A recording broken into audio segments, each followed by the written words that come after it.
এক লোক এক দরবেশকে ভণ্ড বলে গালি দিত।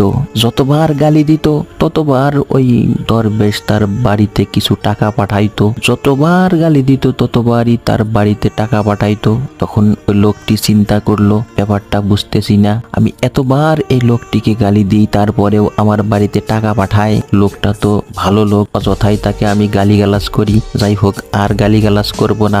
সে গালিগালাজ করা বাদ দিল। তারপরে থেকে তাকে আর কোনো টাকা পাঠাইলো না। যখন টাকা না পাঠাইলো, তখন সে ওই দরবেশের কাছে গিয়ে বলল, হে দরবেশ, এতদিন আমি আপনাকে অনেক গালিগালাজ করেছি আর আপনি আমার বাসায় টাকা পাঠাইতেন, আর এখন আমি গালিগালাজ করা বন্ধ করে দিছি আর আপনি আমার বাসায় টাকা পাঠান না কেন? দরবেশ বলল, তুমি যে আমাকে গালি দিতে, তার বিনিময়ে তোমার আমলনামা থেকে সব এসে আমার আমলনামায় জমতো, আর আমার আমলনামা থেকে পাপ গিয়ে তোমার আমলনামায় জমতো। তাই আমি বিনা পারিশ্রমিক